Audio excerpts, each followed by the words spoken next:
Ask me. Oh no. You're broadcasting. Hello. Hello, everyone. Am I actually broadcasting? It's just started. People are starting to come in Okay. now. We just Well, want to. Well, we want to ask every.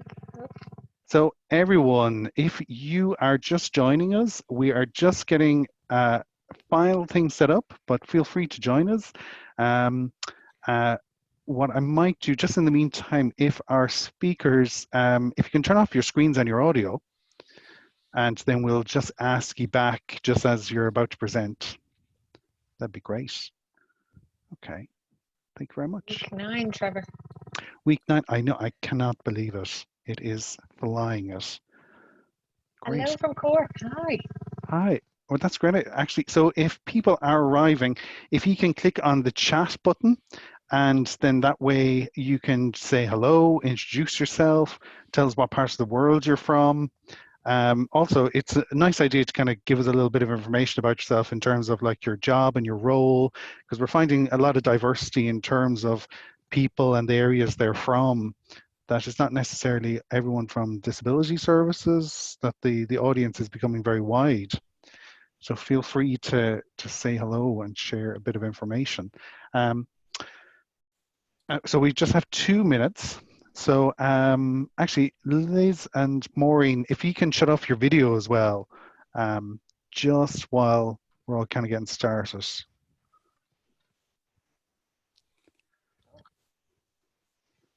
That's okay. Take your time. Wide variety of people here. Great weather report. I have to say, these webinars have been fantastic to see a nationwide weather report as well, Trevor. Well, even I keep looking out my window, wondering like when the wind is going to stop, and there's no such sign of it yet. But at least the forecast is a lot better than what I thought it was going to be. I was told it was going to rain, so we had like 10 minutes of rain out here. So also, actually, if you're joining the chat box, if you're not from Ireland, please feel free to let us know, because we're getting not only variety in terms of people from different roles and sectors, but just from around the world as well. Sorry, I can't see the chat while I'm in this. Oh, can I? Oh, yeah. Oh, yeah. We're starting a little early, so I'd say we've got a few more people coming in. Okay. I'll just put the hashtag in as well, just in case anyone wants to tweet as we go along. In 2020. So if you do have a Twitter account, it's a good idea maybe just to follow along, because one of our teammates, Hannah Kelly, will be working on the Ahead Twitter, so she'll be sharing information there as well. I see Barbara Waters back. Hi, Barbara. How are you? Oh, Jonathan introduced himself. That's nice. Okay, so we've got 4 presenters today, and we will be officially, well, it's past. So I think I might get officially started as opposed to accidentally starting. Okay, so first of all, hello and welcome to webinar 9 of the AHEAD conference. So this is the penultimate webinar of the 10-week AHEAD online conference. So we're delighted to have this kind of 9th episode of the webinar, and we're broadcasting, well, I'm broadcasting live from Donna Base here in Dublin. So I just want to say a big warm hello to everyone, and thanks for coming on, especially a very Irish windy day, and joining us in another conversation about UDL and inclusion in tertiary education. So today I am being supported by Christine Hines, who will be managing the conversation and the chat. So Chris, if you want to say hello, Christine, as well, feel free. Hello. So actually, so if you have any questions directly for the panelists, please use the Q&A box, which is just down there. And those questions then will be filtered by Christine. And as well as that, feel free to ask questions as well in the chat section if you want. We can look at those as well, but specifically for the panelists, please try to keep to the Q&A, and that would be great. So my own name is Trevor Boland. So if you're just joining, I'm the e-learning and digital officer here in AHEAD. And then Christine, who you've met, will be managing the chat, and also Hannah Kelly, who's another AHEAD member. She'll be managing the Twitter today. So if you do have a Twitter account, our information is at AHEAD Ireland, and that's our handle. And then the hashtag for the webinar event is hashtag AHEAD 2020. So that there is a litany of information already in that Twitter account. So there's a vast amounts of information about not only the webinar itself, but also information about AHEAD also. So if I can just direct your attention for just one moment about the AHEAD website. Currently, we're really busy, as I'm sure everyone else is, because this situation we're in is kind of getting us to work in not only all different ways, but trying to anticipate kind of matters that are arising. So our website is www.ahead.ie. And if you can, at any time when you're comfortable, visit that website, you'll actually find there's an awful lot of information about webinars, not only about this conference 2020, but about webinars to do with student mental health, in terms of work placement webinars, and that's with the WAM team that work here in AHEAD. Also creating accessible PowerPoints, there'll be a webinar about that. And also there's been 2 reports as well that have they're literally hot off the press about students and staff and learning and studying during this COVID crisis. So feel free to access those reports as well, as they're quite insightful about what's actually going on the ground right now during this time. So this week's theme is developing inclusive cultures, and you've picked a great week to join us. Good value for money, because we have 4 presenters today. So our first presenter is Dr. John Bullion from Texas, and he is coming to us from what's called the Region 12 Educational Service. Hi, John, how are you? So that's John, everyone. And he'll be speaking for 10 minutes on a topic. And then our second speaker is Jonathan Stahl from the Edinburgh Napier University. And again, that's another 10-minute topic. And then our third presenter is Dr. Maureen from Sligo IT, and she'll be talking to us for 20 minutes. And then Liz Moynihan from Kinsale College of Further Education will be speaking for 10 minutes. So there's a nice variety of both Irish and international speakers here today. So it'll be kind of great to kind of see like a mixture of kind of inclusive culture conversations going on from around the world. So what I'm going to do is I'm going to stop sharing my screen. And what I might do is ask our first speaker, Dr. John Bullion, to come on. So John, if you can share your screen, that'd be great. And just take a few moments just there, getting yourself set up. Okay. Just get into presenter mode. So everyone, like, if you, like I said, if you do have questions, feel free to put them in the chat section. And if you have questions specific for John, just put them in the Q&A section. Okay. So John, best of luck. Thanks very much. Okay, I'm just going to switch off. I'm so excited to be here, and I'm so glad, Trevor, that you wished me luck. I'm going to need it. No, I'm just kidding. I'm so excited to be with this community of learners. This is so exciting. I know Christine and I met last year at the UDL symposium at Harvard and kind of just hit it off like minds, right? When you believe in the possibilities of individuals over, the things they can't do, you come together in that passion. And so, in that connection, I reached out to Christine and put a proposal in for this year's conference and had tickets to come and present in person. I'm so excited to be here virtually. My slides we're going to get through pretty quick, but basically this is the culmination of kind of my life study and growing up as a child with attention deficit disorder and anxiety disorder, and ultimately completing my doctorate degree at Baylor University in educational leadership and transformative special education. So the title of my slides in my presentation today is Shift Happens Through Strategic Actions. And the reason for that is in Texas, where I live, there has been a lot of conflict between our state government and the federal government for years regarding the implementation of inclusive education and what it means and how it's defined. And so there's been a lot of preconceived notions about what it was supposed to be. There's been some fallacies there that the governments have not really aligned at the federal and local and state levels real collaboratively, which is kind of, I think, hurt in some ways. But then also, we've had these perceptions that we can do better. And so now we currently are going through kind of a revamp of a lot of what we're doing here regionally in Texas, but also throughout our state.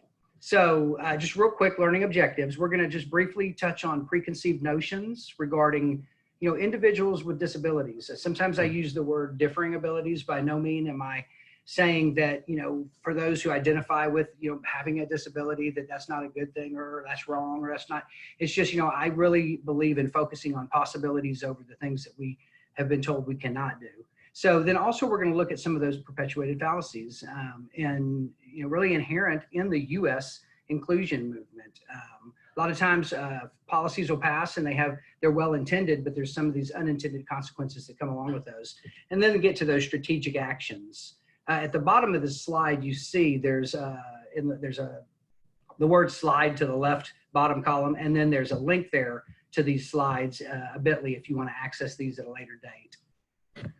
So just quickly, what you see on this slide in the top left, I want to move my face across the screen, is just an image of the United States.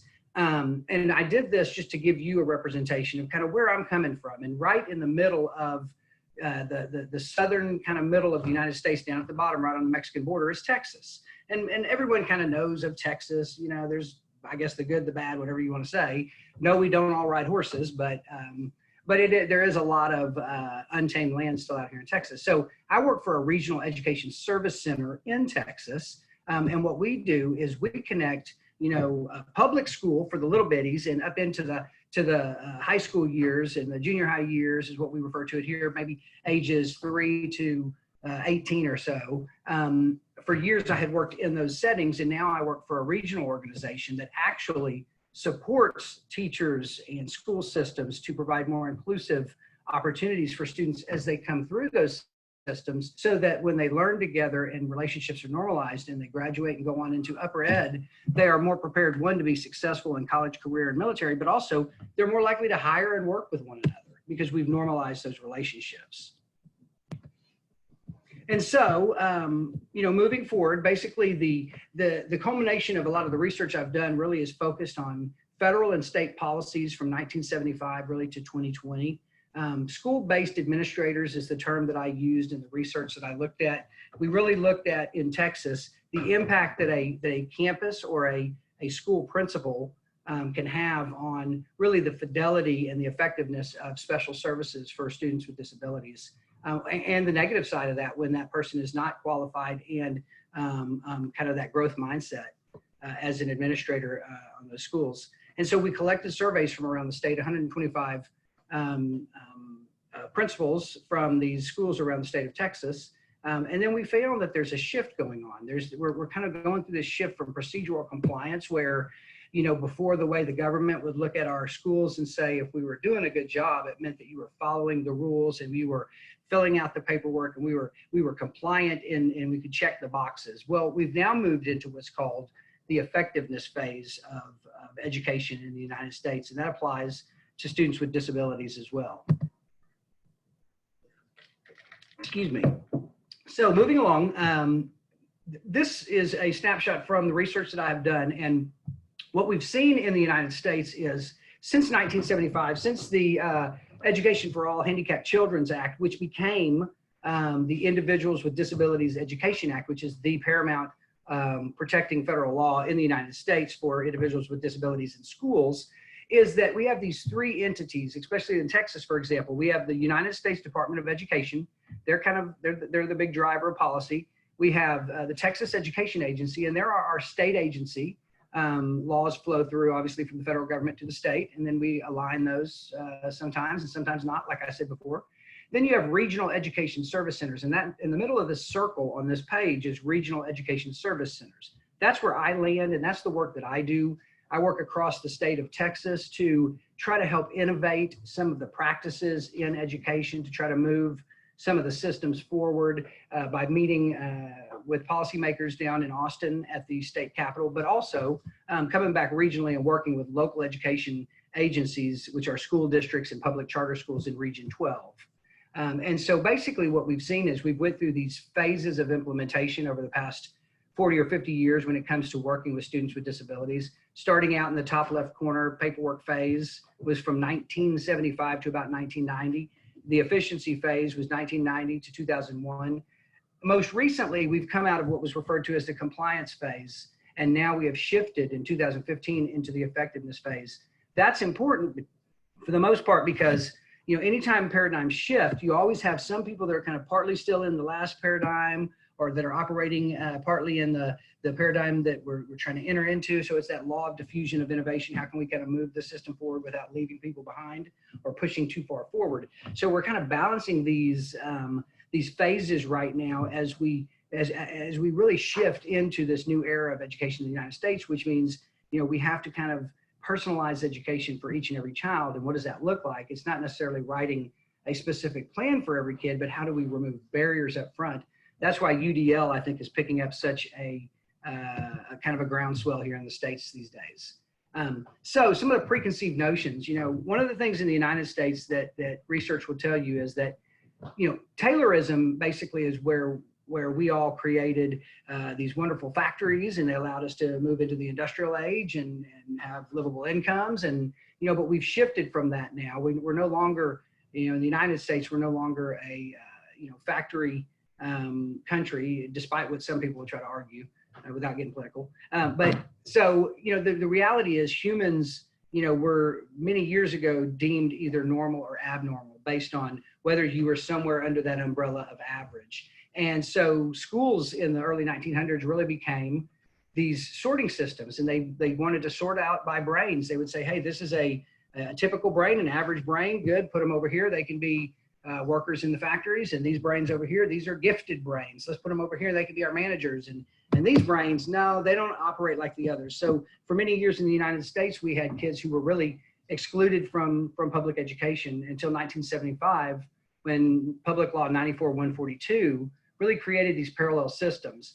General education for kids who had been in the system who were deemed not to have a disability, and then special education for kids that were deemed to have a disability that qualified for special services.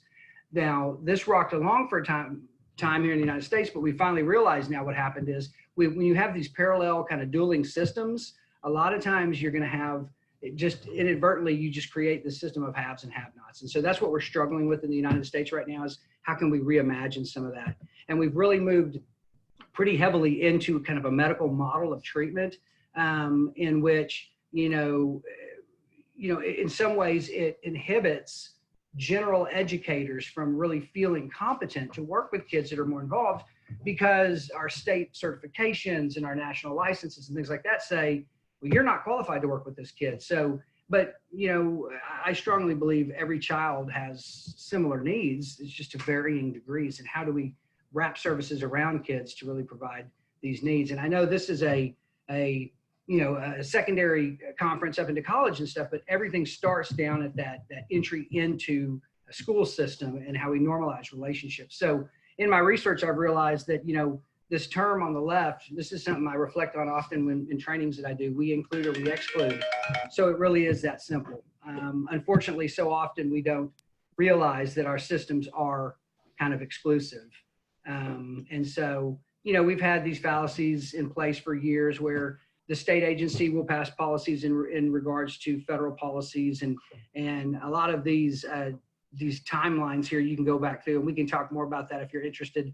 Like, I definitely would love to follow up with anyone interested in learning more about some of the cool stuff going on in Texas to kind of reshape and reimagine these things. The main thing is I like to leave people with is differences never divide us. I mean, it's never about what makes us different that makes us weak. It's those beliefs, and it's the blind spots that we sometimes don't realize we have that divide us. And so the more we challenge those, the more we can move forward.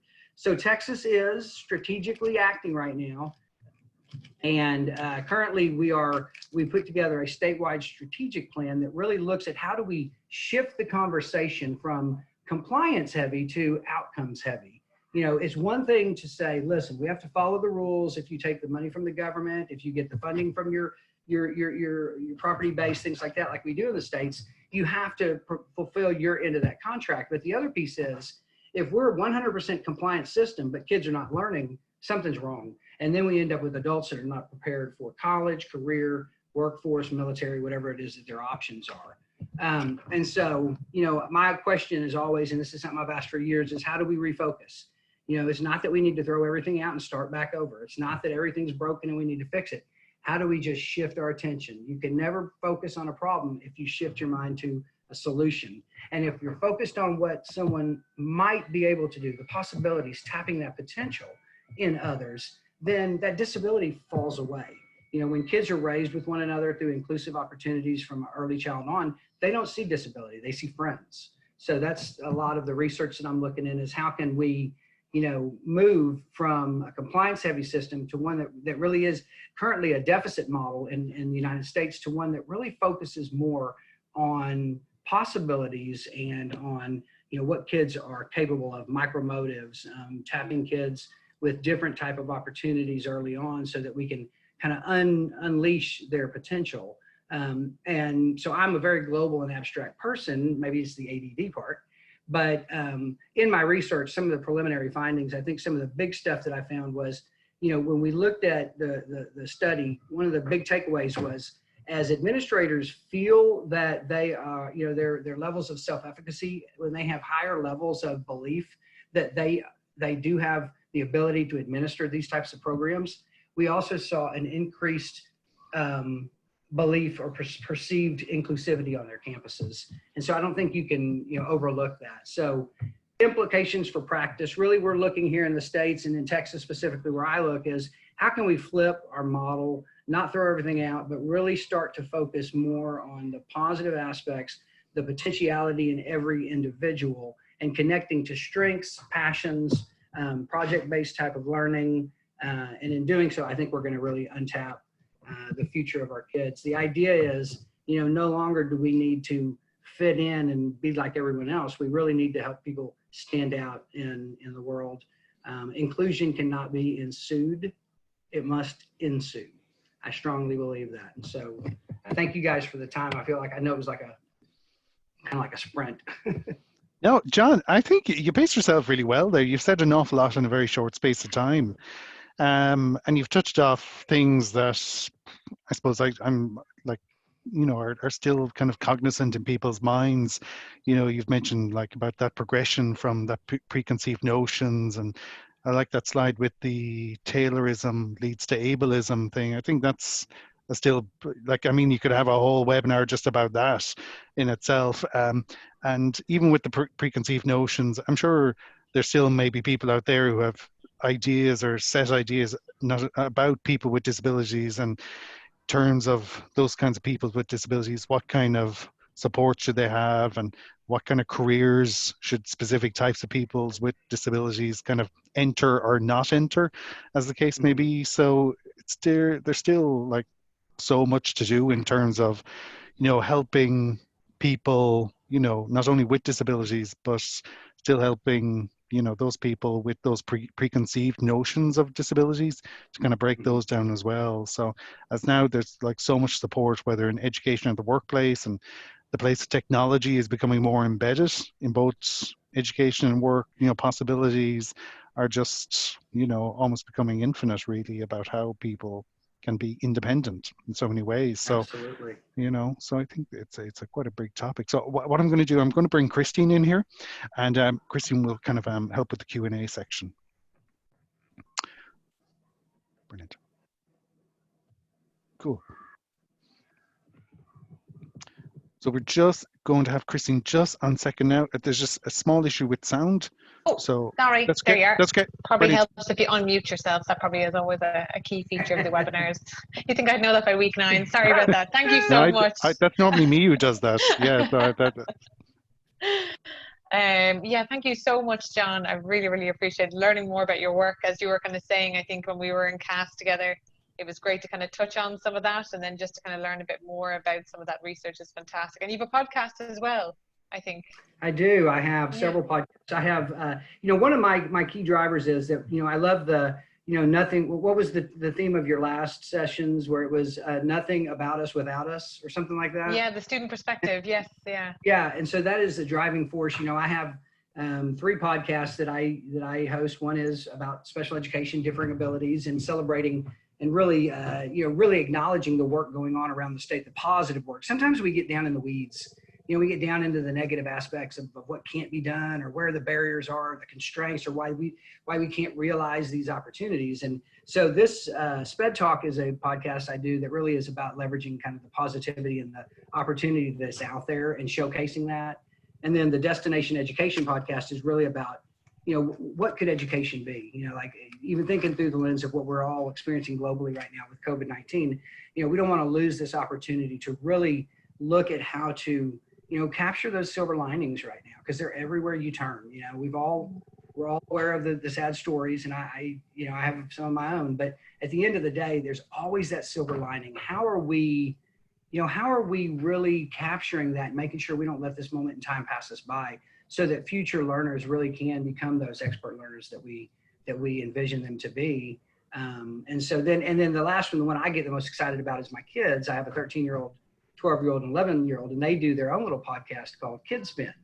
And they like to interview educators and kind of put them on the spot and ask them why, just fun questions. And so it's just a good way to dialogue and share passions and things like that. Absolutely. The student voice is so important. I think we definitely, like you were saying, touching on with your children, and then as well, we saw last week, it's so important to kind of have that voice at the table. And there's just a question Absolutely. comes through here for you, John. It's from Lucia Venturi from Bridge Interpreting. Hi, Lucia. So she asked, would you apply any particular tools or resources during transitioning from school to college for students with disabilities? Yeah, in the States, so there are certain laws that are built around having equal rights to access to opportunity, things like that in the United States. Our special ed laws stop at public school when kids graduate, but we do have what's referred to as the Rehabilitation Act, Section 504 in the United States, which ensures that accommodations and things like that follow that child or that young adult learner into college. And so I feel like the most important thing for our students in their early education years is they really have to become cognizant of who they are. Because at the end of the day, we want self-regulating individuals that can say, I'm struggling right now. I know when I use this tool or I use this approach, it helps me. So I think the more we can empower young adults to really understand, what makes them tick, what do they struggle with, where are their strengths, and how can they overcome? That's where I feel like the analogy of being a coach, being a facilitator, more than just kind of being that presenter of content these days. My kids can pull up Google and find any answer to anything they want in the world, but at the end of the day, how am I guiding that learning process and guiding them to understanding themselves so that they can go out into college and different places like that? And I think one of the best things we can do is let kids fail, and be there to support them and pick them up. And, we have an educational system in the United States that is highly standardized, and we're chasing test scores that sometimes I think a lot of people disagree with. But at the end of the day, can a young adult, can a adult who's leaving home to go to college, can they fall down? Can they get back up, dust themselves off? And are they developing that grit, that resilience they need to persevere in the world? And so I think just creating opportunities for people to take risks and to, take the right risks on learning. And that comes from having administrators at all levels and leadership at all levels that really protect the learning environment of those that they're in charge of. And then I suppose there's just another question here come through do we have a chance, another opportunity? Sorry, Trevor. Yeah, perfect. So what pedagogies are being applied in your school? So I suppose, I know you oversee a lot of schools in your district. So even if you could talk a little bit about that, that'd be great. That's a great question. I won't be real long there. But so we have, in the States, we have not one American model of education. We have 60 models of education, because we have local control in all of our states, and then we have federal policies that are passed that we have to implement in each state. In Texas, we have locally elected school boards. I happen to serve on a school board as a school board trustee for the school that my kids attend. So we're kind of like locally elected politicians, I guess, even I'm the least political person you'll ever meet in your life.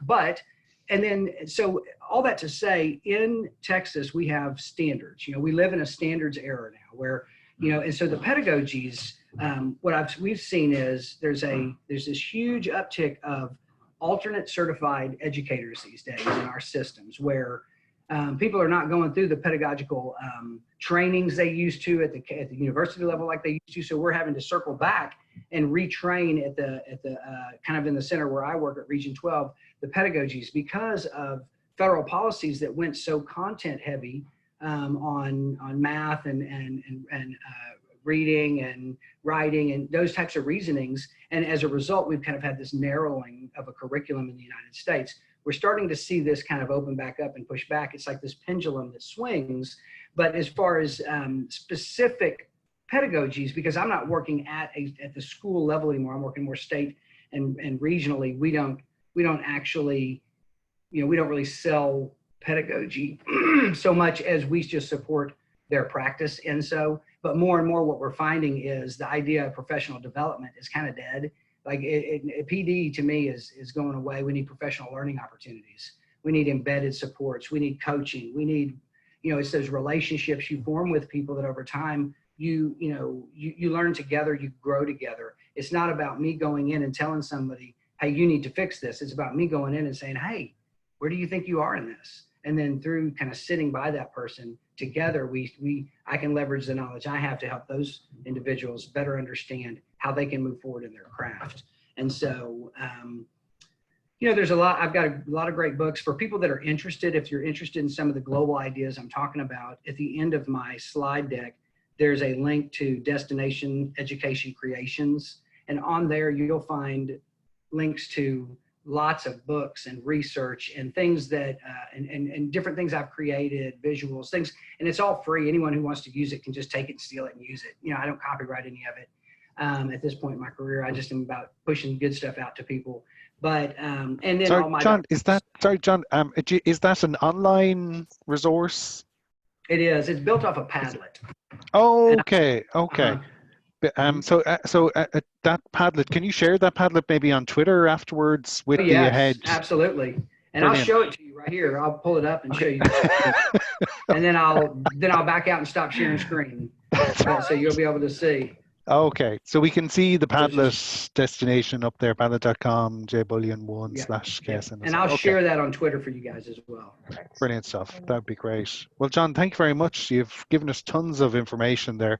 So just to keep on track of time, we might just move to the next presenter, and that's Jonathan Stahl. So John, thank you very much. If you can switch off your camera as well, that'd be great. And Jonathan, feel free to come online. And hello. Hi, Jonathan, hello. Well, the background's working out. I mean, like, we can make out you as opposed to the grass. So I mean, it's looking promising so far. So Jonathan, if I can ask you just to share your presentation on your screen, we can get you started.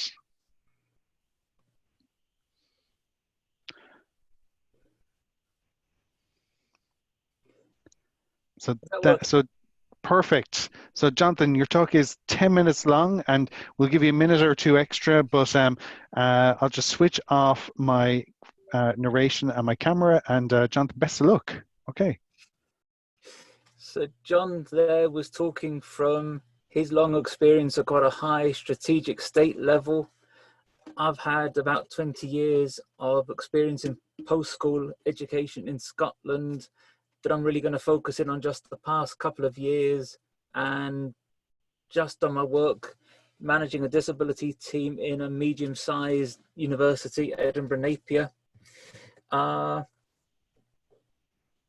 begin with, if I can change this slide.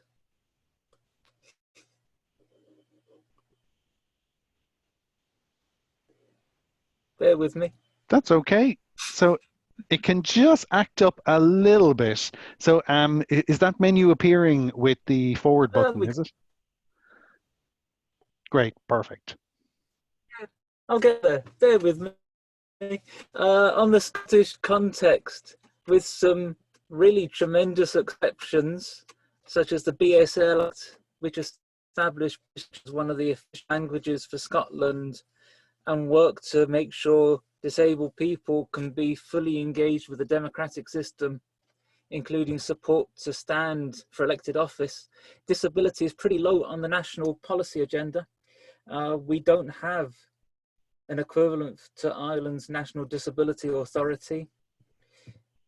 The Scottish Government had quite a wide-ranging, widening participation review of post-school education. Disability featured as a very small footnote to say, oh, we'll come back to this.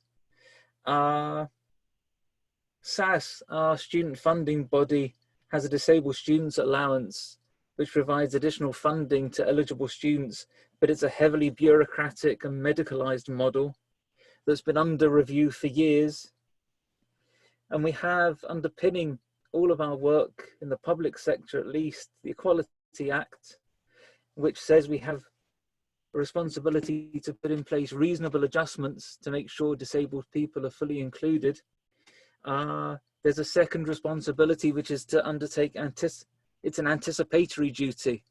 So don't just wait until someone comes and asks, make sure you're ready for all comers.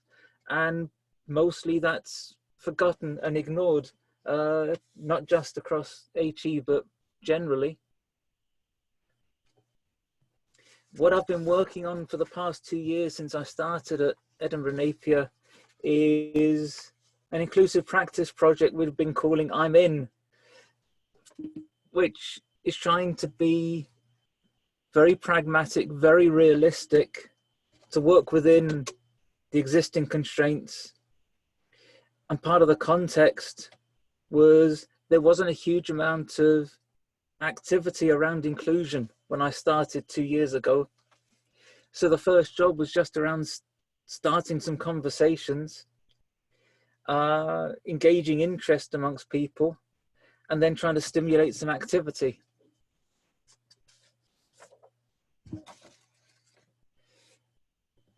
And I usually try and fight shy of theory and jargon, but actually finally submitted and accepted this notion of a theory of change model, which is about where we are, where we want to get to, and a realistic route from here to there. This is partly based on my previous experience of attempting a similar sort of project at another university I used to work at, and we did great stuff for 2 years. The project ended and you thought, oh, not much of that stuck. So part of the sort of underpinning principles that I built into my theory of change model here was no one reads policies. There are no magic levers. Not everyone finds this interesting. It might be what I'm paid to find interesting, but that's my role only. And a lack of action from across the university might mean a lack of knowledge and skills to work better and a lack of confidence. And if no one's been that interested or engaged so far, we need to provide people with good reasons and support to become interested and engaged now.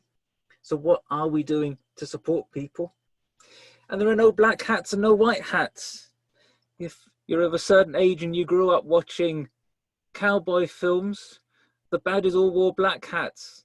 There's no one who's out there wearing a black hat at my university who's really terrible and ill-spirited. And there are no white hats, including me. We're all in this together, trying to muddle our best way through. One of the things we did do quite early on in the project, which links back into last week's webinar, was appoint a disabled student engagement worker. And the top line of the job description is pretty much just go out and chat with disabled students. Our lecturers will have their own professional working relationship with their students, underpinned by the fact that at the end of the day, their students, which can skew the type of conversation that's possible sometimes. Me and my colleagues in the disability team have our working relationship, which can often be fairly transactional because we're trying to engage with the student, identify what benefits they can bring themselves to their studies and what support they might need us to help provide. And a lot of the time it's working against the clock.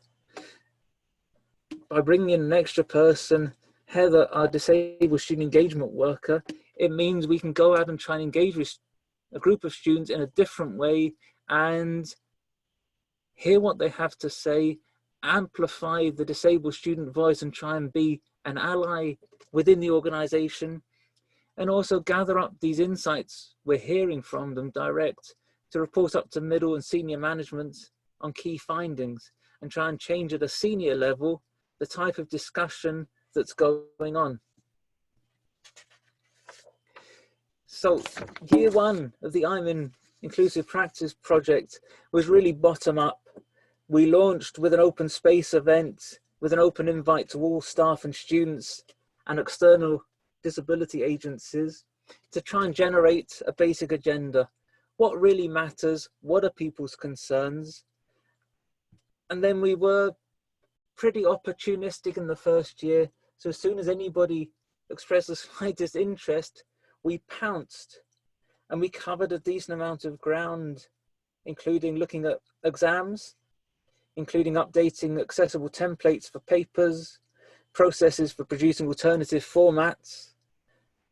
We looked at student induction, running workshops for staff involved in planning their subject areas inductions for new students to consider how inclusive their plans were and to help them plan improvements.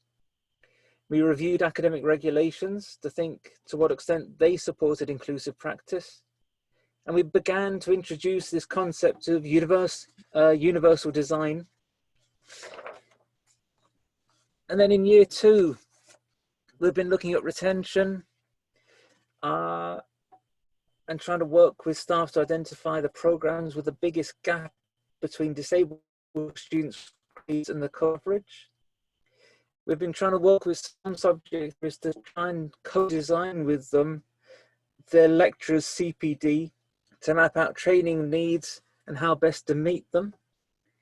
We've been working with the states to think about easy wins in building in access and inclusion to forward capital spending plans, and trying to persist with a program of mainstreaming the most common reasonable adjustments that me and my colleagues write into student support plans.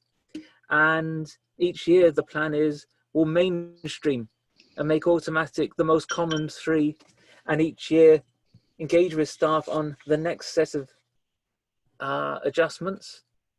And in year 3, well, year 3 was meant to be a little bit more top down, recruiting inclusion champions in each subject area, updates to academic regulations, and the past 3 months have changed all of that. So it might be about trying to design for the 20% of our, which is our disabled population, to meet the needs by default of the 80%. Or it might be finding that as our world changes and there are lots of priorities and lots of urgent actions required to get ourselves ready just for September, is trying to continue to assert that inclusion and access remain a priority. So I hear a tinging of a glass in the background. That is me. So if I come back. John, thanks so much. John, you've kind of mentioned a few things there that have kind of really stood out for me. So, Jonathan, sorry, I just had to turn off your camera because the audio was just kind of going a little bit astray. So actually, it really kind of kept the audio intact there, which was brilliant. So I can put the video back on anyway. So I think I've just sent you a message to put back the video on. Perfect. Yeah. There we go. John, you've mentioned it. Was that a specific role, that disabled student engagement worker? Is that, and that's specific to your own institution, is it, where you work? So in my previous job at one of our regional further education colleges, it was one of our innovations there with the student association had its own engagement worker, and it changed everything. So as I moved to this new role, I wanted to bring that notion with us. So I can boast on behalf of Fife College. Really, it was instrumental in changing pretty much everything the Student Association did, and gave it leverage over senior management, which was great. So trying to learn from that experience and do it again. I mean, that what you're saying just makes so much sense. Like when it's one person who has that dedicated role, that they can really like make it kind of a huge kind of a investment than for the students when it's one person kind of looking at that whole student experience. And as you said, I think you mentioned about how that person then could inform maybe upper management people about, you know, significant changes then to improve that student experience. I mean, that's amazing. Yeah. And just even in terms of the inclusion champions, again, I mean, it's great to hear that, as well as like UDL being embedded in the institution, getting that word out and that interest is amazing. So what I might do, I might just bring Christine in, because I'm sure there's a few questions about that. Yeah. So I shall just turn off my audio and stuff. Okay. Thank you so much, Jonathan. That was really, really great. So I think we have one question here from Vivian Rath about the student engagement worker as well. So a lot of interest in the student engagement worker today. So he just said it's a really sounding interesting program. But he was just wondering, would it not be better to encourage and facilitate students themselves to bring the issues forward to senior management? Yes, but I don't think we have that sort of student body ready or willing to engage that way. Some universities benefit from a really strong vocal student association. Our student association is great in many ways, but not necessarily that way. And I think we're in the position, I see Heather is in the chat, who is the engagement worker. She might pitch in there. I think partly it's a question of, as a team, with our role, we have a responsibility to try and engage this way. So you might end up in an ideal world with both things happening, but I still think there's a place for us to have this sort of role to make sure we're doing our part. Absolutely, kind of keeping that focus, I suppose, as well, just as much from a staff level as from a student level where possible. Yeah. So Sally Scott has a question. I think Sally is actually from the US, so thank you for joining us probably this morning for you. Have your student engagement workers been able to connect with students with non-visible or invisible disabilities? Yes, because that's our vast majority. So about half our disclosed disabled students have a specific learning difficulty. Growing number have a mental health difficulty. Growing numbers come to us with social communication difficulties like autism. So actually non-visible disabilities is the vast majority. And you would that, so that would be kind of, wouldn't be a problem with, so she's able to connect. Heather's able to, I feel bad now, Heather's just like this voiceless person in the chat box, but I think she's coming through. So she's able to connect as much. It's kind of, it's not a problem with disclosure. I know that was something that came up a lot in the student perspectives. That was a big issue for some of the students on the panel last week, where they were kind of saying the biggest problem is when you have an invisible disability and you need to tell your lecturer, you know, that you've got a difficulty with their content for one reason or another. And that's the biggest hurdle for them, is that disclosure piece. But that's fantastic that you guys are working kind of with kind of all types, including kind of people with invisible disabilities. Thank you so much, Jonathan. Thank you. Brilliant. Jonathan, thank you so much. But that's absolutely fantastic. So I might ask Jonathan just to switch his screen video off, and we have our next presenter, who is Maureen Harron. So Maureen, if you can just come online. Hello. How are you, Maureen? Someone from a workplace. We haven't seen that in a while. It's actually my first day in since the 12th of March, but it's very airy here. Empty hallways, empty classrooms. Okay. So yeah, just came in because it was a stronger connection. I live very close to the sea, and it's a very windy day today, so I just wanted to make sure I didn't drop a connection. Yeah, well, even seeing a workplace just makes me feel happier that we're just getting a little bit closer to life becoming more normal. So I actually just see it as such a good thing. It's amazing. So Maureen, if you can just share your screen there and get set up for your presentation. So I think this presentation is going to be 20 minutes long. Yeah. Okay, so it's a little bit different. So Maureen, I'm going to switch off my audio and my camera and just say best of luck. And if any kind of issues happen with sound or Wi-Fi, I might just switch off your video. Okay, but That's I can't perfect. imagine that happening. Great. Okay, thanks very much, Trevor. Hi, everyone. Thanks very much for joining today. I know we were meant to be delivering today from Croke Park, the mecca of the GAA. but what I can bring you is IT Sligo. So on the screen in front of you, you'll see the entrance to IT Sligo. And there's a big fish at the front door. And for those of you overseas, you might not be familiar with why we have a big fish as a structure situated prominently in the front of our building. In Irish folklore, the salmon of knowledge is a symbol of eternal knowledge. And the salmon of knowledge is strategically situated at the entrance to our college to symbolize our commitment to fostering learning. So this photo of the fish that I have up here was taken on International Day for People with Disabilities, and it is draped in the color purple to represent inclusion. So I thought it was very fitting for today. So this is me, Maureen Hearn. I'm a lecturer here in IT Sligo. I'm lecturing on teaching, learning, and assessment for lecturers, lecturing staff. That's a postgrad certificate. And I also lecture on the research-based study skills for first years on the social care and early childhood education programs.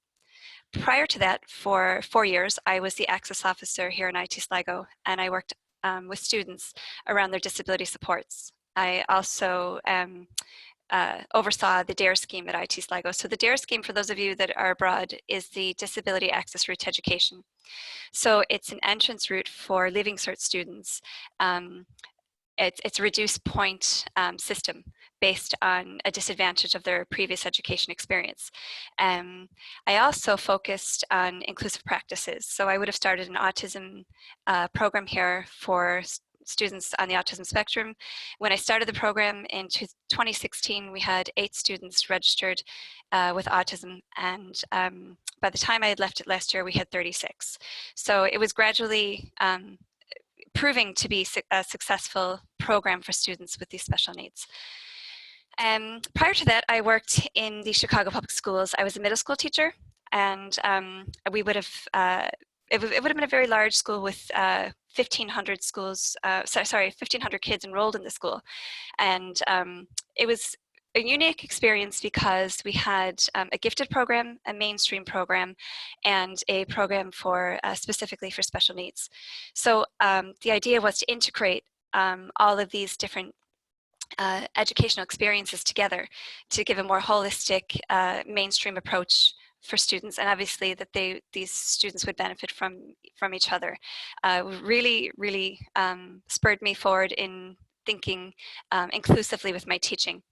And I have down here Sligo via Chicago because, as you can tell by my accent, I am not from Ireland. I have a strong Irish connection in my own family, but the strongest connection I have is my Sligo connection, which is my husband. So he's responsible for bringing me all the way over to Ireland, but I wouldn't change it for a minute.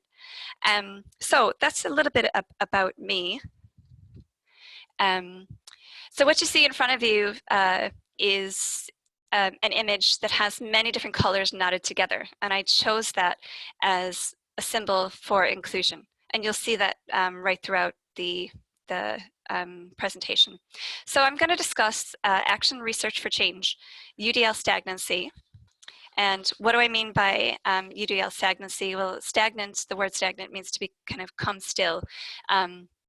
And at times, some of the initiatives that you might work on with UDL, you might find that you're coming to as far as you can take people on that specific journey, but what's next? And I'm going to talk about how I had that exact experience and what I did next.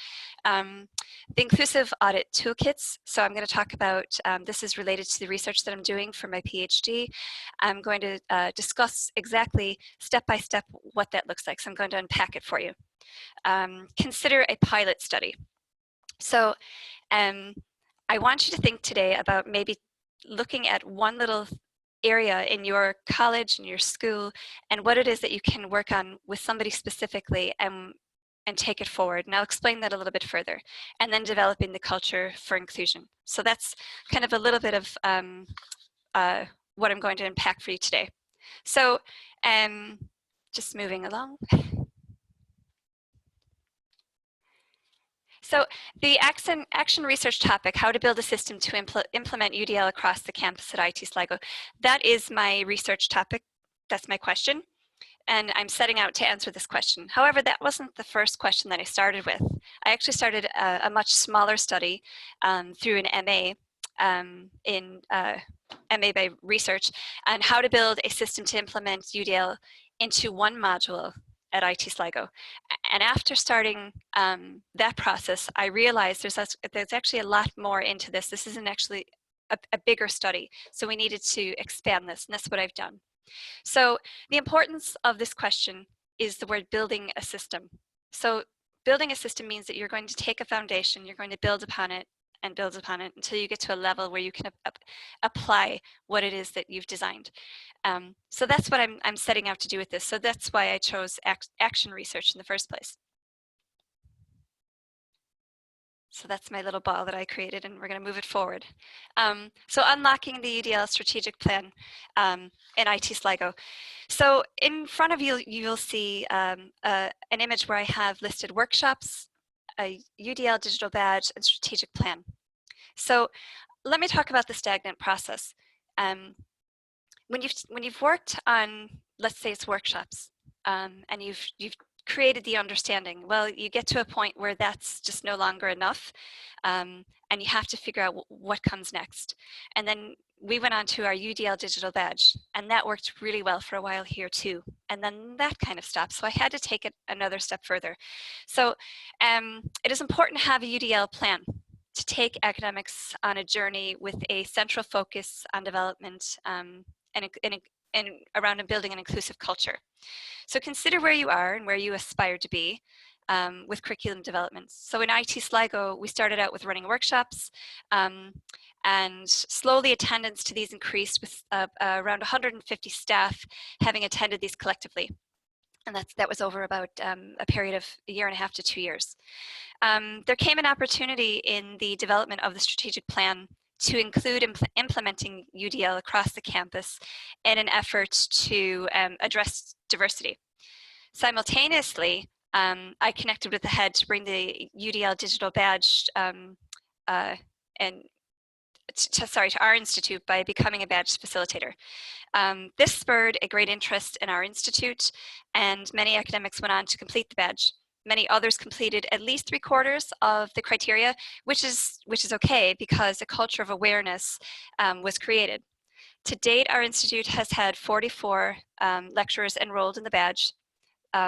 30 lecturers actually completed 3/4 of the criteria, and 14 have completed the badge, with another 17 enrolled this term currently, with completion in the coming weeks. So for the last 15 months, I had contemplated what next, how do I move the ball forward again?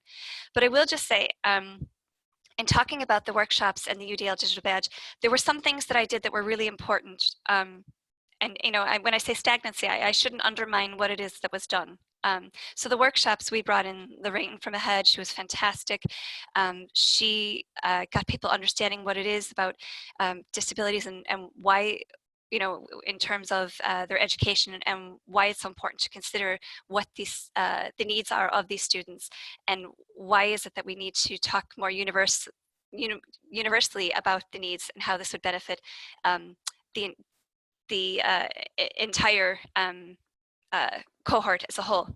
So the UDL digital badge, what was important about that was that my first 6 to complete that were now my champions. So now I had lecturers across various departments across the 3 schools, and that was really, really important because that started the culture, that got the ball rolling. I had Dr. Marion McCarthy come from UCC. She spent an entire day with us doing a full workshop with over 50 lecturers that attended and stayed throughout the entire day. That's hard to do. So when Marion came, though, she was so enthusiastic and she was so knowledgeable.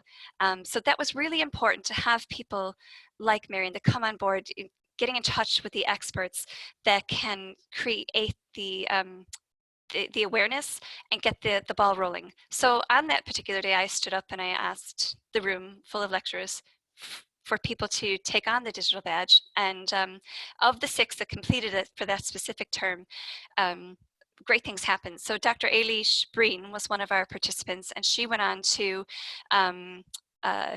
send all of her case study into the head conference last year, and she presented on her case study, and she was shortlisted for the John Kelly Award. So, the science department has taken off here in leaps and bounds in IT Sligo with the amount of people that have come on board to want to include UDL into their curriculum. Now, the strategic plan, what I did there was our college is set to become a technological university, and we're merging with GMIT and LYIT. So not that long ago, there were different workshops that were set up, and kind of put it a whisper into someone's ear to say, you know, this is really important to include this into the strategic plan, and it was taken on board. So from once that happened, everything else started to unpack. So our education development manager, Dr. Neve Plunkett, this landed on her desk, and she came down to me and wanted to know exactly what it is that she needs to do. What are the key performance indicators? How do we need to move this forward to make sure that this is embedded in IT Sligo? So that was what was written into the strategic plan, is that universal design for learning would become embedded into the programs at IT Sligo. So once I had her on side, things really started to take off. So just going to move this forward. I'm just conscious of time. So what you see in front of you is diversity is being invited to the party, but inclusion is being asked to dance. And I really think that that says a lot. You can say that I dribbled the ball in the court for some time when I worked on research with UDL to pave a way forward. So this quote explains this pivotal point really well. I had all the invitations sent out, you might say. I had brought many of my colleagues to the party by running workshops and offering the digital badge at our institute, but now I needed them to dance with UDL. And by that I mean to implement the framework into their curriculum, but how? How was I going to do that?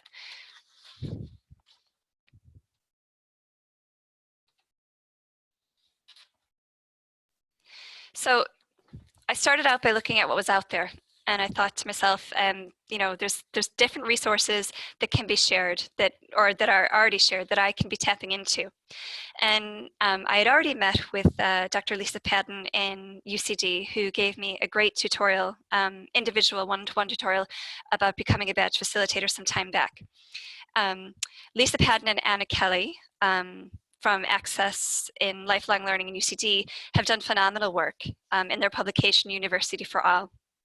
And the Inclusive Toolkit, so which has been widely shared. The CAST organization have also shared the guidelines within the 3 principles of UDL, which is completely accessible online. So in using these shared resources, I was able to create a toolkit that was unique to the needs of IT Sligo, which was what aided me in carrying out our inclusive UDL audits with my colleagues. So what does this look like, the shared resources? So you see to the left, the University for All is the toolkit from AHEAD, and from UCD.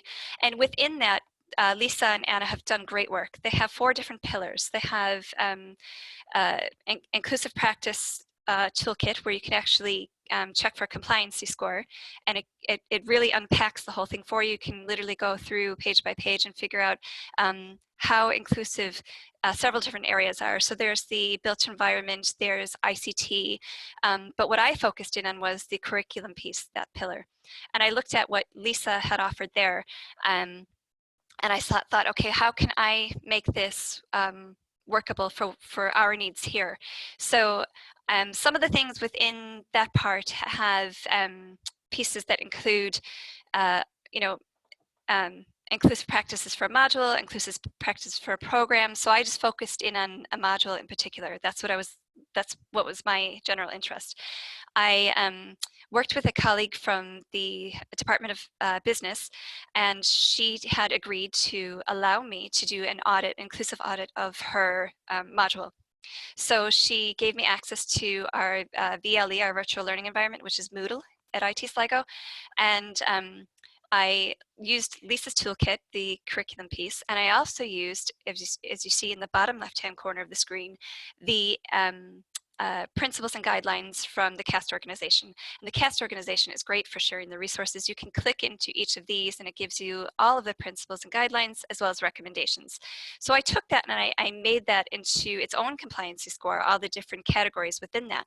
So it actually wound up being several pages long, the entire assessment. So the assessment that I designed, I took from other resources. So what you see then to the right of the screen is the UDL self-assessment exercise for a module. We also developed one for a program. And then you see the general principle. So the other one that I have up is particularly to show that it's the compliancy scores run 0 through 5, your self-assessment.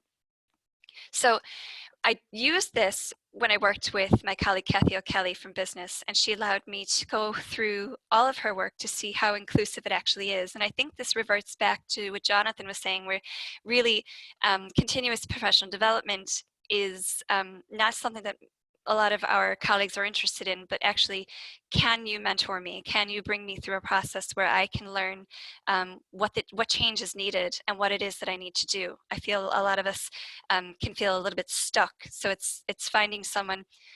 This afforded the opportunity for my colleague to have somebody go with her step by step to say, okay, this is where your compliancy was. And actually, a lot of her materials, she was a badge participant and actually went in to do the facilitation badge by herself.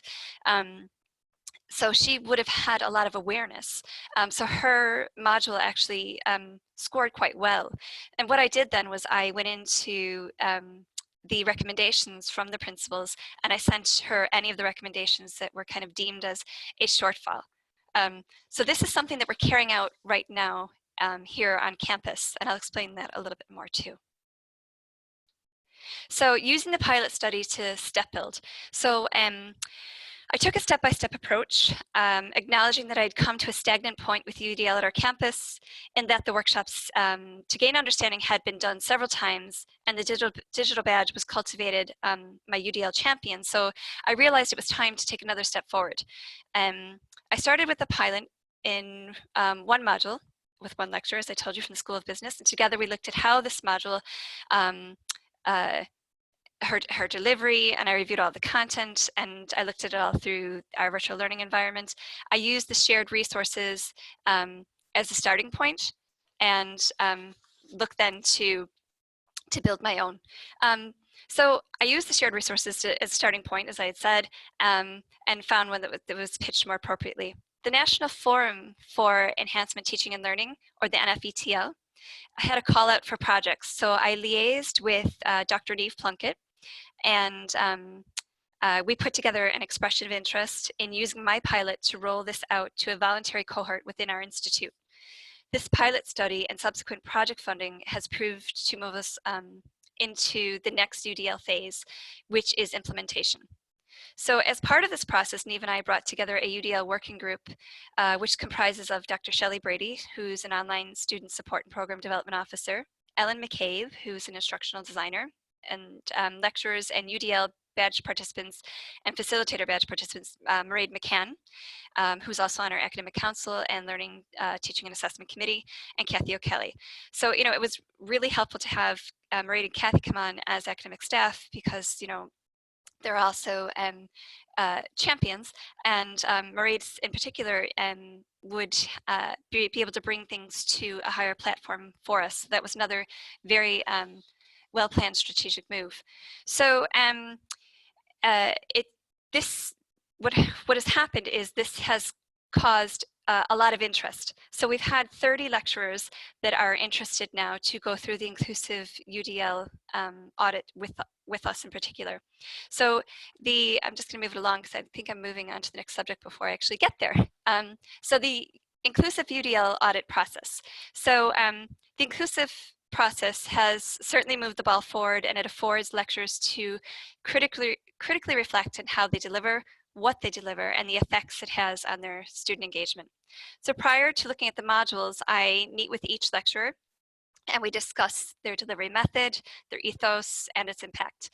I go away and review their materials on the Institute's VLE, and as well as one assessment. I ask for one assessment as well. Using the toolkit, I look for evidence of compliancy and use the key to mark each pre-scripted item and generate a score. So the post-audit, I meet with a lecturer, and where there proves to be shortfalls, I give them a list of recommendations for their consideration. And thanks to the National Forum for the project funding, we have 30 lecturers that are now working with us to have their modules reviewed through the inclusive UDL audit process. So what is evaluated? Many of you will have seen the image here before you. It says flexibility and representation, and it says options for perception, language and syllables, comprehension. As we know, those are under the guidelines underneath the principle of representation. I also look at the flexibility in expression, so the options for physical action, skills, fluency, are they expressive, executive functions, planning and monitoring. And then flexibility and engagement. So I look at options for recruiting interests, sustaining effort, persistence, self-regulation. So these are the types of things that we're looking for within the inclusive audit.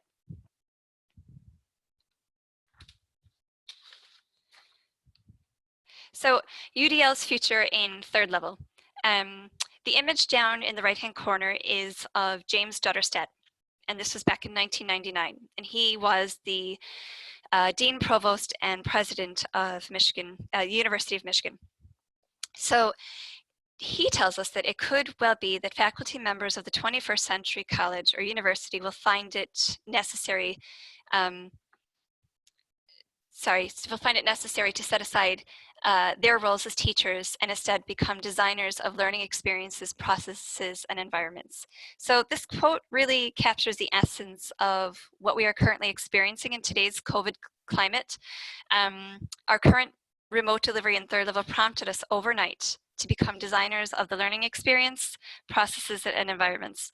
James Dutterstedt had an insightful look into the future.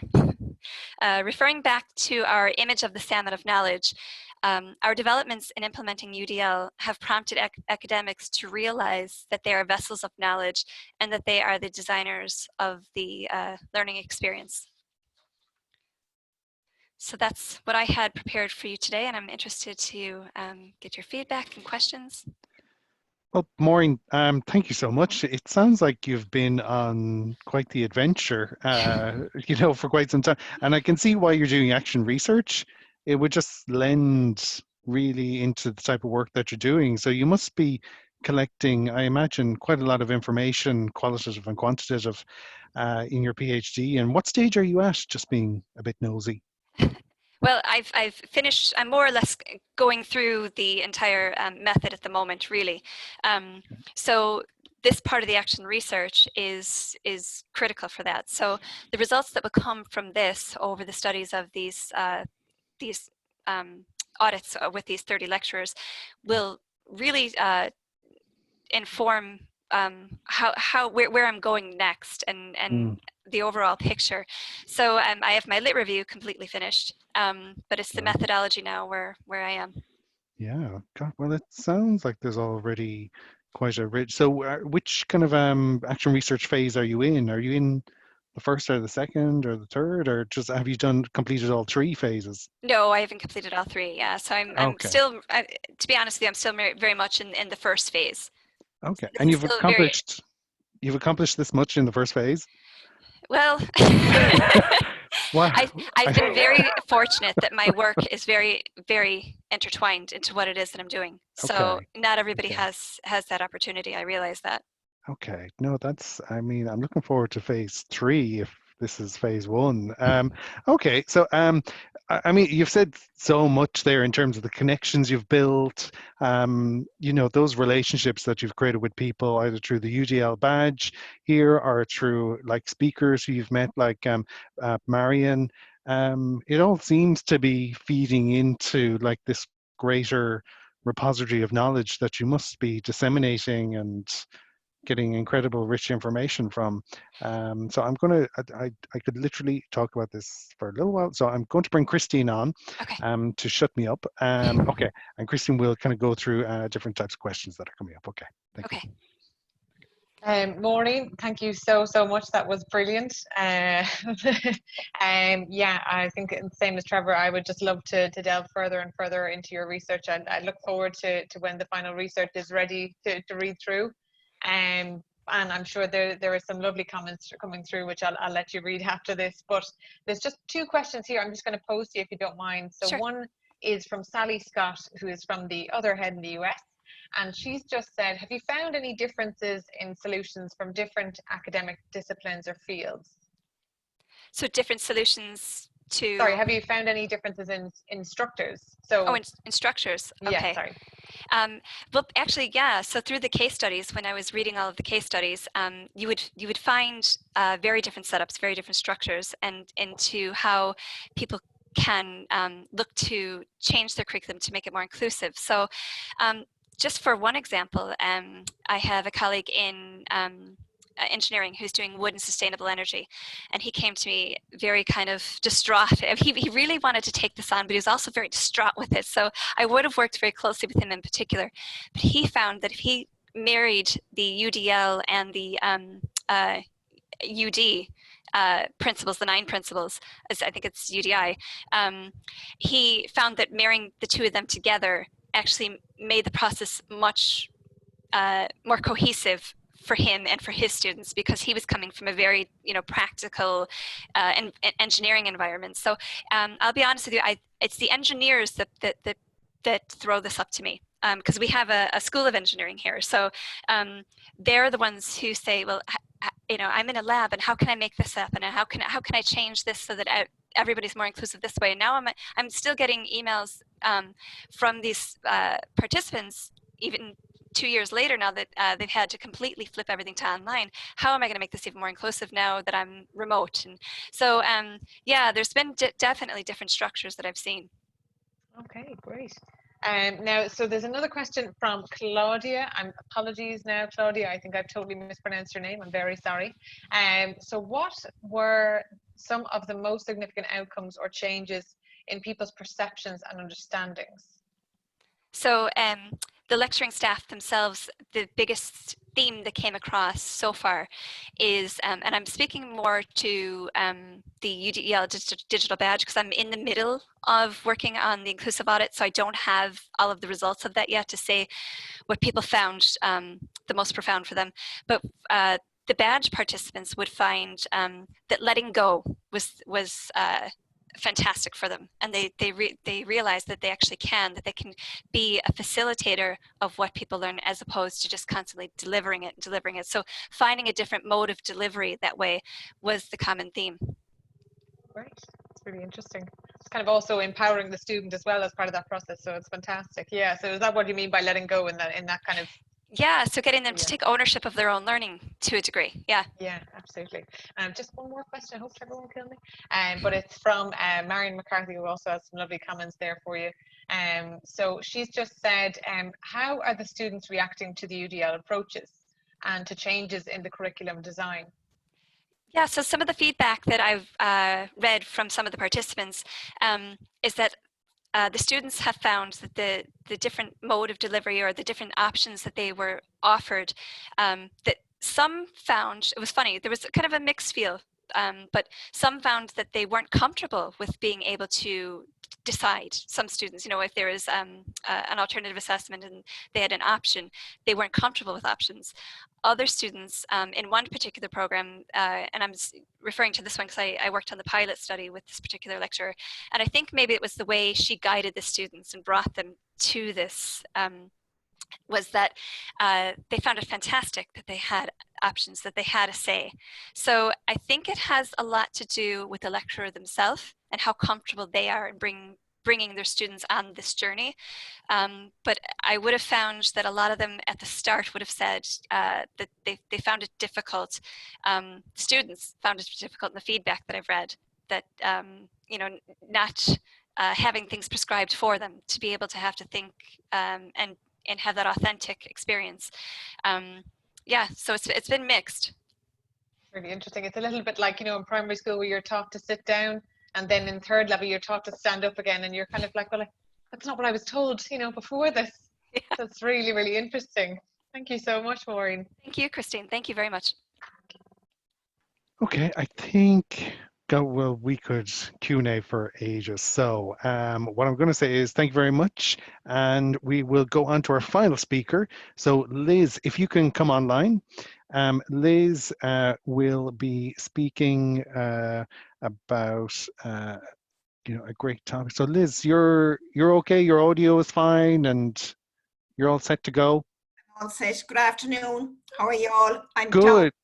sunny Cork. I'm halfway between Bandon and Kinsale, and it's really windy out here this evening. So I'm kind of fingers crossed. I've every iPhone in the house. I've 3 kids. I've every iPhone turned off so that my broadband won't let me down. So I hope that I'll be able to manage the next 10 minutes. So I'll just share my screen there. Do indeed. Thank you very much. Presentation. So Liz is going to be speaking for 10 minutes to us. And Liz, if the line does go bad, I might just switch off your video just to keep the sound intact. That's fine. Okay. And just to remind people that if you do have any questions, just click on the Q&A box down at the bottom. It should be down there somewhere. And then if you do, those questions will be collected by Christine at the end. So we might just have a very short Q&A at the end. Okay. Okay. So Christine, thanks very much, and best of luck. And Can you see that, Trevor? I can see it. Yeah, it's perfect. Yeah, and you're. Hang on, just 1 second. I think you must have clicked on presenter mode. Did you? Yeah, that's it. Perfect. Okay. Best of luck. Okay, thanks. So as I said, it's a hard act to follow on a Friday afternoon between John Jollison and Maureen, all inspiring speakers. So I've just 10 minutes to tell you about Kinsale College. My name is Liz Moynihan, and I have the privilege of being director of a lovely college down in Kinsale. And like Maureen and IT Sligo, we too have been on a UDL journey with HEAD, which has really been very beneficial for our staff and for our students. So my first slide, and I'm not going to show it today because I'm conscious of time, but maybe in your own time, you might have a look, I'd like to have a look at it. And it really would the video will just, it's a few minutes in length. It just gives you a picture of the happy, clappy, warm, caring place that we have called Kinsale College of Further Education. And to give you an idea of what we were like before COVID-19 and how we were so linked with human interaction and how that was just such a key part of everything we did at the college. So I then want to move on and just tell you a little bit about the college, about the type of supports and the type of college we have. So we have 280 students, and they range from age 18 to 80. So we have quite a diverse population of students. This year's batch of students come from a total of 15 countries all around the world. So they're not just students from Ireland, but from various parts of Europe as well. And many of our students have additional learning needs, and they are either diagnosed or undiagnosed. And we get to know them pretty quickly once they enroll and they start the course with us, and we do our best to support them, again, with the UDL type of delivery. So last year we had a really exciting project at the college. We rolled out cutting edge educational technology from Microsoft to all our staff and students. It was a huge project where every one of our teaching staff were given a Microsoft Surface Go device and for their own use to enhance teaching and learning in their classroom. And as well as that, it involved them uploading the content, video content and notes to a central server so all our students could access this as part of our UGL process. Our teachers really embraced this new technology and began to make maximum use of it to enhance the student engagement and learning. We had 4 what we call digital ambassador in the college, and they were trained by a company called Wriggle in Dublin, and those 4 ambassadors in turn trained small groups of teachers on how to use the devices. Because you might think when you're listening here this afternoon that we were some sort of whiz kids or that we were very digitally smart in Kinsale College. We were not. My own digital literacy is very weak. We all admit that we were all at a very poor level, but what we did know is that this Microsoft route could help our students, and we were willing to do anything to help our students. But I suppose little did we know when we had that Microsoft what a valuable tool it was going to be for us in a short number of months. When the virus hit Central Europe in late February, we were just about to send a group of students to Italy, imagine, on an Erasmus placement. This was cancelled, of course, like many other planned events and trips.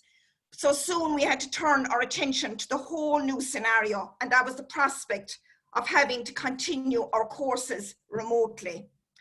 Our first thought was, how in the name of God were we going to stay connected with our students? We were closed like everybody else on a Thursday, really without warning. And we were thinking about our students, but we were most concerned about our students who find academic work challenging for various reasons. How were we going to continue to support them when we could no longer meet them? Our Microsoft technology gave us access to the Teams meeting platform. But when the COVID lockdown happened, we hadn't used them very often. To be honest, I had never been on Zoom or Teams ever before. I hadn't heard of Zoom. I just about heard the Teams, let alone use them.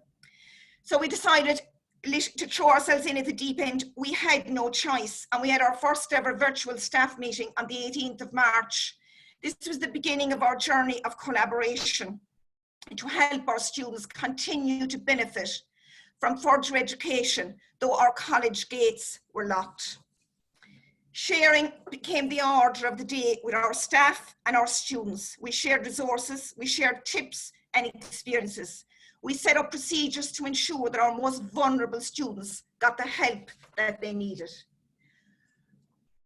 We continue to hold virtual staff meetings once a week where we shared our learnings and our concerns for aspect of our students' learning and assessments. We also had care team meetings. Our personal assistants attended the meetings every week, which were invaluable. The personal assistants were invaluable to the whole process of supporting the students.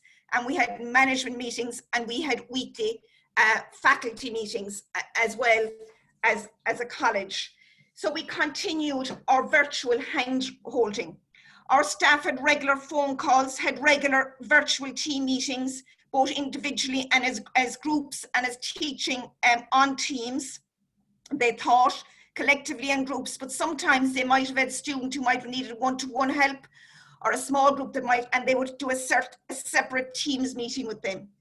And this gave our students an opportunity to ask questions about something that was bothering them. It gave them a bit of guidance about how to tackle an assignment, or even just encouragement along the way. Sometimes we had students who were just literally willing to give up and drop out and say, look, I've had enough, I've enough going on, I can't do this. And a little bit encouragement from another human being at the other side of the phone, or another face at the other side of Teams, helped them along the way. And the main thing is that our students are our equals, and we continue to treat them with respect. And I think that helped them along this very challenging journey.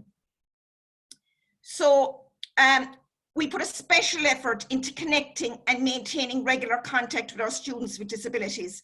Our personal assistants had separate weekly meetings where they had to monitor the progress of their students, each of whom was allocated to the care of one assistant. We had one particular student who was a student on the autistic spectrum. He lives independently, but he absolutely hates change and uncertainty. And we knew that the pandemic would cause him huge anxiety. One day in the early weeks of the lockdown, his internet connection stopped working. This would have triggered a huge reaction if he hadn't been in daily phone calls with his personal assistant. She was able to sort it out in a couple of hours, and he was back up online. There has been several other stories and cases similar to that, which meant that the daily contact from the college, from Kinsale College, meant that our students were supported, and it made a huge difference to our vulnerable students as we continued to try and provide education remotely. So our teachers have provided the virtual classrooms using Teams and platforms, and all of our teachers were offered support and CPD in order to learn how to use Zoom and how to use Teams so that they could use it for the benefit of their students.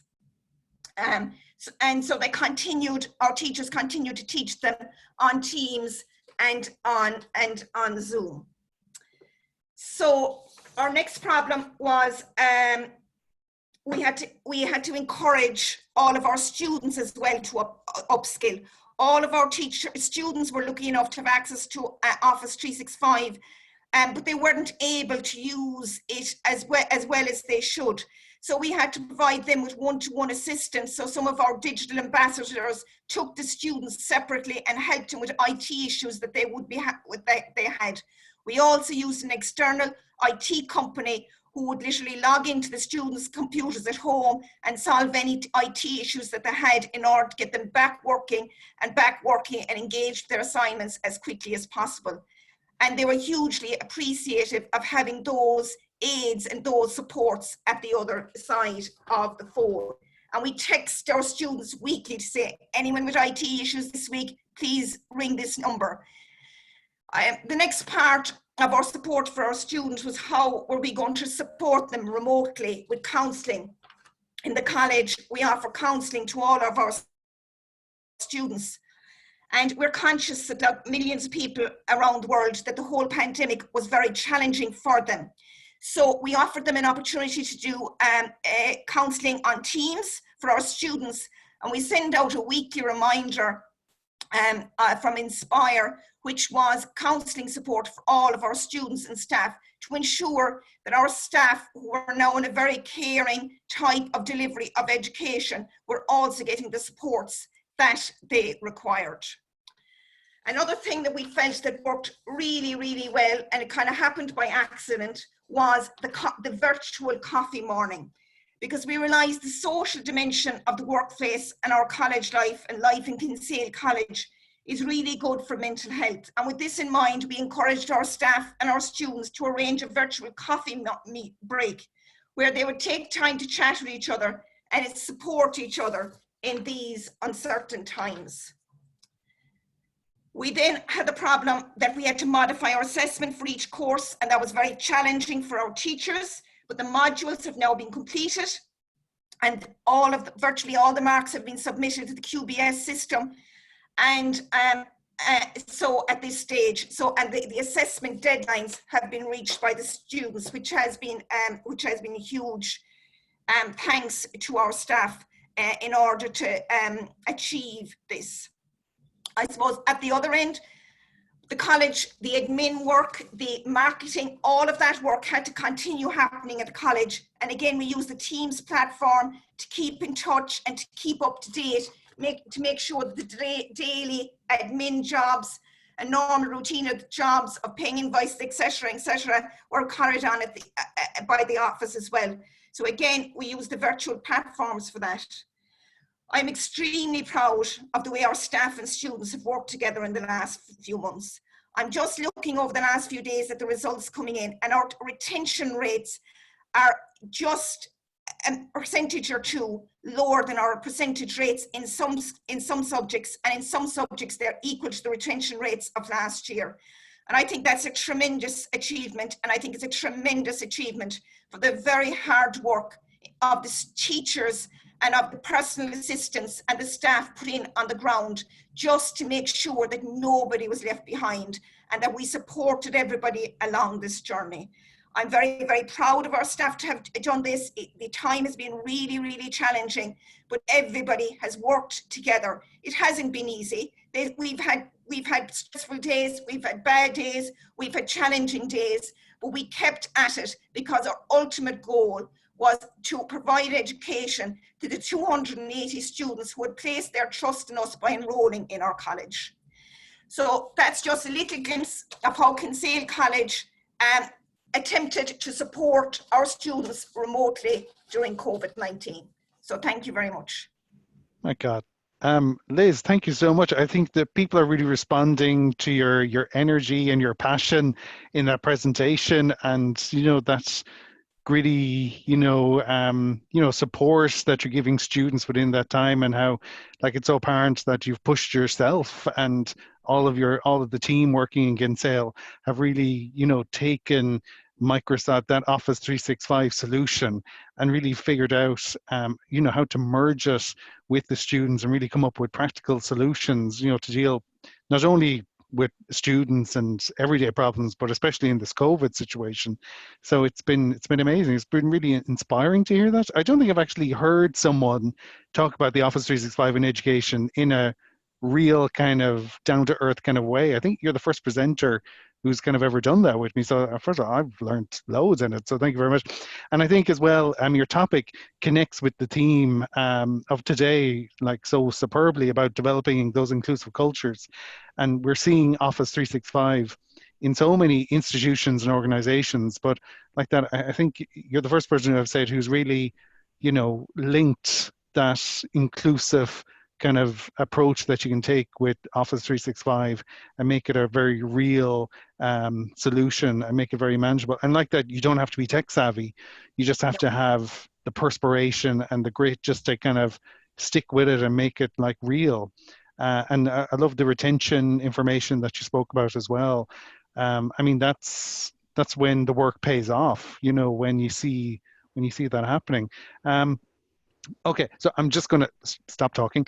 I'm going to bring in Christine, and Christine will discuss and highlight some of the questions throughout. So thanks again, Liz. That was fantastic. Great job, Liz. Thanks so much. God, I have to say, I feel tired after hearing all the work you're doing. It's absolutely phenomenal. But I wrote down a couple of things that you were saying, and you'll see the comments afterwards are there's a great love for you there. But it's really that caring social aspect of being remote is so important. Like, I want to go, can I sign up for Kinsale College? I think I really love that. It's so human centered. And I know I've had the fantastic opportunity to go down to Kinsale College and to I've even tried the lovely yogurt that the students had made there, and it was absolutely lovely to see the facilities that you guys have there. So to be without them and to be so resilient and supportive is phenomenal, and to have that retention rate even better. But enough from me. So Liz, I think we have so a few comments and questions. I know that you'll maybe take a few moments to go through all of the nice, lovely comments. I won't go through all of them at the moment, but Margaret Moran has asked how she wants to know, how are you planning your timetable for September in the context of the restrictions? Well, to be honest, our results are in for today. Our IV and externs are in next week. So I'm it's so fluid, it's so uncertain. We have no plan. We've loads of questions like everybody else and no answers at the moment. So it's just kind of wait and see where we're at, I suppose. And I suppose we'll wait for advice. And but I mean, we're doing everything else that we would normally do at this time of year. We had to cancel our open date was scheduled in April because we were closed. So there's certain things that they couldn't go ahead, but our online applications are open for September. So it's a wait and see. It's like every education institution in the country, it's a wait and see. And there's loads of questions with very little answers at the moment. So yeah. Well, I'd say no doubt. I mean, your staff are so well equipped now with the technology. I wonder maybe people will start to be thinking in your staff about if they could provide a blended approach if that happened. Yes, yeah, and at least now we've 3 months to plan. Where the 12th of February we had it all had to happen overnight, and we got the notice was at 12 o'clock at midday, and we were closed at 6 o'clock. That was it. And so at least there's some time now, and I'm sure. Look, we're very resilient people. We're very creative people. Everything can be sorted. If there's a will, there's a way. I'm sure there's a way that all colleges of further education can provide education to the students who want to go there to their colleges. So look, we'll see what happens. I would just love in September to be back in the college and be able to have the human interaction with all of our students. But if we can't do that, we'll do something else.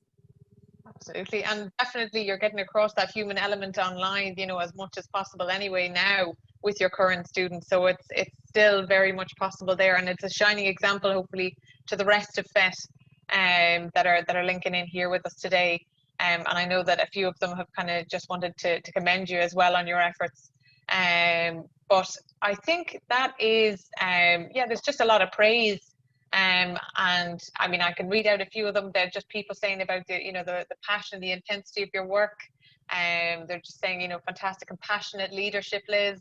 And then as well as that, just saying about, you know, how important it is to have that virtual coffee morning as well. It's a great idea. Just lovely little initiatives that bring about just that extra time to just have a chat, and that's where maybe something might come out of it. You know, it's fantastic. It's really, really lovely. Thank you so much, Liz. That's fantastic. And you have your contact details on the slide, do you? I do. I have it? I'm trying to remember. I probably don't, but I can. It's kinsalecollege.ie. Everybody is welcome to visit or contact me if you, or you know, contact me or ring me if you need anything. I'm on Twitter, so I as well. So I'm probably tagged on the ahead. So you're tagged on all the tweets, yeah. I'm available there as well. Perfect. Thank you so much, Liz. That's fantastic. I think it's all just great praise. And I'll let you go through that chat afterwards. But maybe if anyone has any questions for Liz after this, about kind of maybe if you want to look at how this model could work for you in your college going forward, then there's also Twitter as well. So we've been live tweeting at the hashtag ahead 2020. And you can link in hopefully with yourself, Liz, not Twitter, sorry, Liz, on those if you don't mind. Sorry if that's okay, that they'll just tweet you as well. Perfect. Yeah. Thank you so much, Liz. That was brilliant. Thank you. Brilliant stuff. Okay, so Liz, if I can just ask you to just turn off your video. We normally have a Q&A time, but we're going over time because I think we've indulged in a little bit of over Q&A time in between. So everyone is probably still there. So Liz, Maureen, John, and Jonathan, what I'm going to say is just thank you very much. If there's any questions, just going to reinforce what Christine said, that on Twitter, Hannah Kelly has been great, one of our team members here, just to post tweets. So you can follow up there very easily. So what I'm going to do is just share my screen and just pull up the last slide that will have just information about next week. So I don't know if is that visible? Yes. Yeah. Okay, brilliant stuff. Okay, so next week, believe it or not, is the final week of the conference. I know, like it has, in one way it's felt like forever, in one way it's just gone too fast. So it's my mind is struggling to get around it. So next week, the theme will be inclusive mobility and student well-being, and there's 3 speakers. So Dominique, I know I'm going to mispronounce this, Montagnesi and Valerie Van His will be talking about inclusive mobility, making study abroad programs more inclusive for students with disabilities. And our second presenter will be Rachel Davies, giving a talk about Health DMU, a whole organization approach to student well-being. And the last presentation, which will be by Marjolam Busher. I'm just making a pig's ear of that. Mario Line. I only know that because I was talking to her recently. Sorry. Okay, that's okay. And Dr. Carrion Coppins. And unfortunately, oh yeah, and their title is Do You Contribute to the Student Journey? So like always, to register for that event, please go to our Conference 2020 webpage in the ahead.ie website. It'll be really easy to find this slot on the webpage because it'll be the last slot. And then that will be happening next Friday, and we hope to see you then. So I think that will do it. So just to reinforce the information that we just said, our Twitter hashtag is ahead2020 using the handle @aheadireland, and that's for the week 10, and that's the web page. So I just want to say thank you very much for everyone. Thank you very much, Christine and Hannah, working in Ahead here to make this possible as well. Thanks for all of you for attending. There's been great conversation, and most importantly, thanks very much to the 4 presenters. I mean, there was so much information there about making inclusive cultures in very different kind of ways, but mainly, you know, with all concentrating on the student as central to all types of inclusion within the institution. So again, thanks very much. We're going to end now, and hope you have a great evening. Okay, thanks very much, Christine. Okay.